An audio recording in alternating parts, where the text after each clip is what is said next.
Good morning, good afternoon, good evening, folks. How are you doing today? It is Monday, and we are back at it with my man, Rylas Dana, estate attorney to the stars. How you doing, buddy?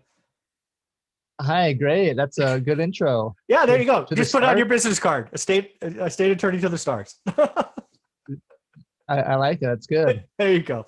Well, hey, what I want to do today is I want to first thank you publicly and then celebrate what we're about to add to the course, right? I have this course, How to Get Started One Rental at a Time. You are a member of the course. You are also part of the private Facebook group, which we have for the course, and I tag you on attorney or estate questions all the time. So thank you for being an active member. But what we're going to do now is we're going to add a brand new section, right? I call these bonus sections, and this one's going to be about probate, right? This is your world. This is what you went to school for. This is what your father did. So you have decades of experience in this space, and you know what the opportunity is, you know what the process is, and you have a guaranteed way for real estate investors to work with estate attorneys. So I just want to say thank you for adding the content. The community will benefit from it. But why don't we tease what you're going to have in the course? So start wherever you like. Yeah. So thanks for having me here. It's been a pleasure to be a part of this community and also to participate on this side as well. So it's fun being on both sides of it. But I enjoy all the guests and all the content and the daily news. So happy to be a contributor as well. Thank you. For the probate course, really excited about that. So I'll be putting together some materials, and we want to just educate this community a little bit more on what probate is. Yeah. So you can understand the opportunities, the real estate opportunities within probate. Yeah. And look to find those opportunities in your market. Yeah. So I think probate is one of those interesting things.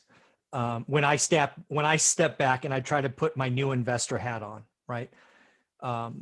First and foremost, probates happen in every market of every cycle in every market, just all the time, right? It's one of those natural life events. So it's once you learn, yeah, it happens to everyone. It'll happen to you and I, hopefully decades from now. But probate is one of those things that once you pick up, you can use it for your entire investing career, right? It works in hot market. It works in slow markets. It just works once you pick it up. So I think outlining for folks what it is, how it works is going to be helpful, because I think a lot of people hear the word probate. They probably think somebody died, and then they probably think deal. And I've been doing this long enough to know that all three of those things maybe don't tie together in a nice little bow. So I think it's going to be interesting to share with them your experience. Yeah. So when I meet with legal clients, people that come to me looking to create their estate plan, I always like to ask the question. I'm like, do you know what probate is? And most people, usually the answer I get I know it's bad. Yeah, it's or bad. They say something like, it's expensive. It's where the state takes all your money, or there's a lot of misconceptions about it. Mm-hmm. People just know that it's bad. I think that's kind of like the general public perception of probate, but they don't understand exactly what it is. And then I think you kind of hit the investor perception of it. People think they hear probate and they go, oh, that means deal. That means deal. There's real estate. So yeah, but you got to understand a little bit more than that. So I get a lot of DMs from people that are like, hey, like, what I tell this, like, what do I do in this probate situation? Like, they'll send me a message just because someone died. Yeah. That doesn't mean deal. Doesn't mean it, yeah. Necessarily. Yeah. So I'll be breaking it down more in the course, but we'll go through an overview of what probate is. The quick definition: it's the legal process, or I like to say the judicial process of changing title of an asset out of the name of the deceased. So someone's dying, that's the deceased, mm-hmm. and they own something. Mm-hmm. So that's when probate comes up. When the house you want to buy is in the name, someone's dead on the title. Yep. So that's when probate may be an issue. So before probate's an issue, you got to look at, other owners. Is there other owners on the title that mm-hmm. That can transfer the real estate? Yep.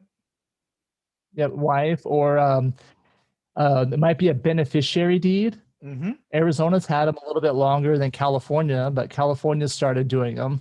Okay. I got a deal recently from a real estate investor. They said, hey, we need your help. They sent me over the information, and they did a really good job of tracking down the deed. They got all the everything lined up for me, but it was actually a beneficiary deed. So it didn't need probate. It was what a beneficiary deed is, where it transfers a property effective upon their death. Okay. So I guess step one is for probate is I guess you got to see if you need it, right? You got to see. So the first step is the title is going to be in the name of someone died, I guess, and then you got to look to see how to transfer title. Yep. So is there another owner on there? Is it in a trust maybe or something like that, where someone has control? Or if it's just in the name of the deceased, that's when you're probably going to need a probate or some substitute to probate. Yeah. Okay. Again, this is all stuff. Again, I think I want to demystify the process, right? I think it's always dangerous for investors to hear a word, kind of understand it, but then immediately think deal. The probate transactions that I've been involved in, yes, they may have ended in a deal, but they're generally longer than you expect. They're not quick. They can take several, they can take a long time. They can take several months. So I think demystifying that process is important. Yeah, it's going to be a little different in every state too. That's why it can be a challenge. That's part of the challenge I face in estate planning with my clients here in Arizona and California. When they've talked to their friends in Minnesota or some state, they're like, oh, you don't need a trust. It's really easy to avoid probate. They have these other ways that worked in their states, but maybe not in another state. Yeah. So it's state specific. And then in California, there's a lot of court supervision. There is a lot that goes through the court where, so it does take a little bit more oversight. Yeah. Yeah. And then the other thing again is there are opportunities in probate. It's not, I hesitate kind of painting a vision that, there's just gold at the end of the rainbow, but there are some pieces of gold. It's just, how do you understand what's going on, where they are? How do you find them? Right? Do you pay? I mean, there's people out there now selling lists, as you know. Now, are the lists any good? What do you do? Again, how do you message it? There's lots of variables that I don't think kind of YouTube University is doing a good job of highlighting the differences. Is that a fair statement? Yeah, maybe. Yeah. So a lot of misconceptions. Yes. So, but the reason why probate is an opportunity is because usually that's a reason to sell property. Correct. Because it's got to transfer from, the name of one person. If it was, the last parent to die, and then maybe there's 3 kids, they got to split one house 3 ways. So what's the best way to do that? Is sell it. Yeah. And, what if the 3 kids are out of state and they don't really care? They just want it sold as soon as possible. Yeah. That's what the investors are looking for. Yep. So they can come in and solve those problems and give those out-of-state beneficiaries their inheritance in form of a check. Yep. Instead of 1/3 of a house that doesn't do them any good. Yeah, that's a liability, right? I mean, 3 kids out of state could become a liability very quickly versus the asset, which I'm assuming they want in cash or a check. Yes.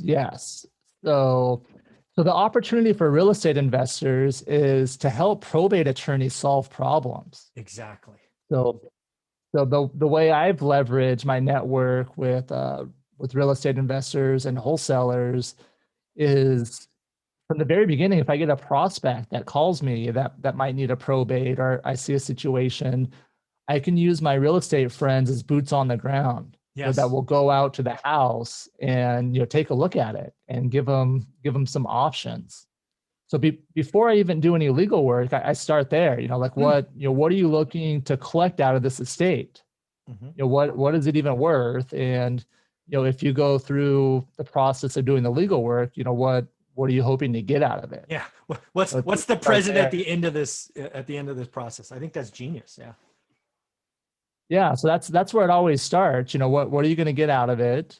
And so that's where the real estate investors can help the attorneys, that they serve in that role for them, Yeah. where they're willing to sometimes I've had people where they FaceTime clients at a property where Yeah. they're out of state, so they can show them what's there, Ah, and give them an idea of that's awesome. of what their uncle had or what it may be. Like one I'm thinking of is there's a guy in Scottsdale. I think his kids were in New York, and they knew that he had a lot of art and collector cars and things like that, Mm. but they weren't able to drop everything and just get right out to Arizona. So they would. Um, I had someone go out and FaceTime them, show them everything, and that was really helpful for Oh them yeah, that's awesome. to see what they're dealing with. Yeah, the thing that I want to take from this part, and it'll be in the new section of the course, is real estate investors need to become an asset or a tool or whatever you want to call it, a partner with estate attorneys, right?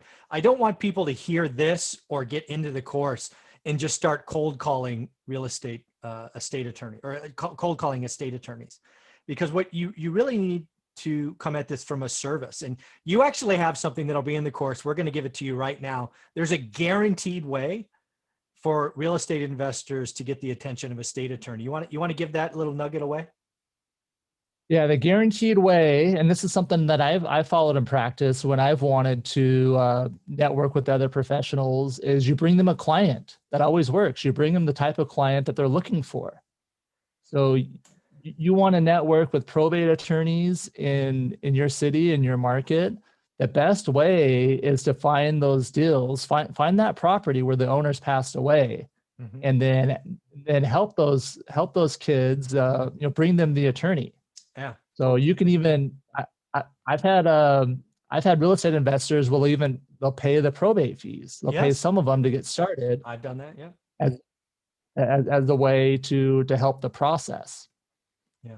And a lot of times people, they'll DM me, how can I bring value to, what can I do to get the attention of an attorney? That's it. That's the best Bring him way. a client. Bring him a client. Bring him a client. Yeah, go through the front door. Bring them exactly what they're asking. Find the amazing. criteria of what they're looking for. Mm-hmm. And that's a good opportunity for you to get to know an attorney in your market. Yeah. And then really it's a chance for you to show them your value, to show them how easy you can make that case for them. Mm-hmm. How you can be the boots on the ground, how you can communicate with the client, and how they can make you look good as the attorney. Mm-hmm. Because I've had several people hire me because of the wholesalers. Yeah, of course. Where they call me first, and I put them in touch with the wholesaler Mm-hmm. to figure out what they're dealing with. Yep. And then they say, oh no, he's too expensive, or I don't know if I want to deal with him, or Right. whatever it may be, or I'm just going to try to do it myself. Yeah. And then the real estate investor goes, no, let's go back. Yeah. You really yeah, need let's go back there. Yeah. Well, do me a favor. Obviously you're in Arizona here. You're licensed in California as well. My market is Fresno, California. Have a pretty deep understanding and network there. If anybody's in California, Arizona, and they find a client or someone who needs an estate attorney, how should they be reaching out to you? And again, we'll put this in the course because I want your phone ringing off the hook because you're adding value. So if they're in California, Arizona, and they need a probate attorney, how do you want them to reach out? Yeah, they can go to my website. It's danalegalhelp.com, or phone number is 480-924-4424. You can give us a call and we'll help you with the situation. Yeah. So folks, there'll be a lot of material in the course added. Rylas is going to go ahead and do a presentation kind of one-on-one. What are the basic, what are the opportunity, all of that. We're then going to have a second session where he and I go deeper in different topics and really make sure we're hitting home the key aspects of probate, of the opportunity and how best to work. So Rylas, why don't you give your phone number one more time? I'm hoping my friends and network in Fresno realize the asset that you are and they reach out when they find opportunities. What is that one more time?